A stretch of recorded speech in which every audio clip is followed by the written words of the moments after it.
5 bahay sa Liliw, Laguna ang sinalakay ng otoridad dahil hininalang may Shabu Laboratory at pinagtataguan ng loose firearms at mga nakaw na gamit. Na-recover sa ilang bahay ang mga bahagi ng sasakyan at ilang pang piyesa nito. Pero gate na may-ari, lihitimong junk shop ang kanyang negosyo. Mula sa Laguna, may ulat on the spot si Jay Sabale. Jay?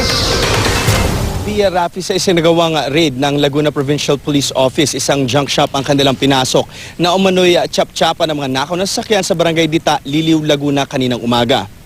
Madaling araw pa lamang ay naghanda na ang mga operatiba sa kanilang isasagawang pag-serve ng 12 search warrant, 6 para sa loose firearms at 6 para sa paglabag ng anti-fencing law. Ilang operatiba rin ng PDEA ang kanilang kasama dahil isa sa mga papasuking bahay ay pinaghihinala ang Shabu Laboratory. Bago pa tumaas ang araw, tumulak na ang tropa. Pagdating sa lugar, nagtakbuhan na. Agad pinalibutan ang mga target na bahay.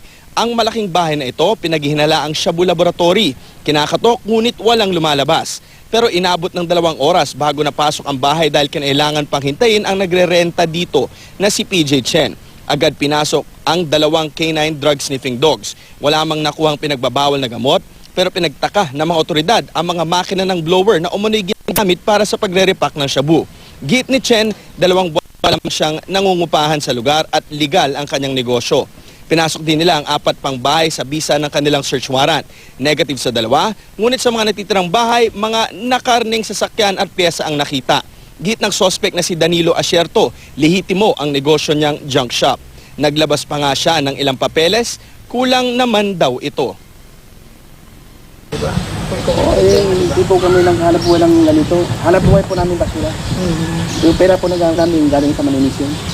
Ito po ang masasabi ko. Nagkaroon tayo ng information na may mga parte ng sasakyan na ibinibenta. No? Chop-chop dito sa lugar at binibenta. Talagang scrap na yun. Kaya nga nandiyan yan eh. Kasi kung yan nakaw, hindi ko para iladlad pa dyan.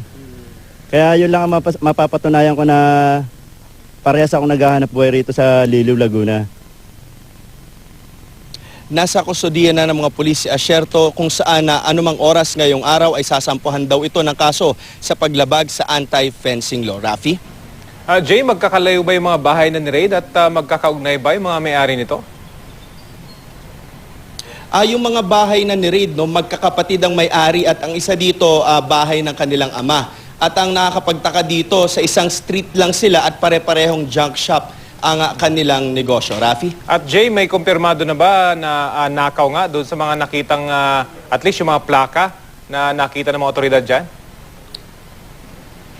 Kaninang umaga, dumating din ang Highway Patrol Group kung saan i-verify nga daw nila ang ilang mga plate number na kanilang nakita. Kasama na rin dito yung mga body number at number ng makina ng sasakyan na kanilang nakita at siguro naman ay meron nga sila nakita dahil sasampahan na nga ng kaso sa paglabag ng anti-fencing law ang suspect. Rafi? In the meantime, Jay, naka-detain ba yung mga may-ari ng bahay o nandyan lang sila sa kanilang bahay ngayon?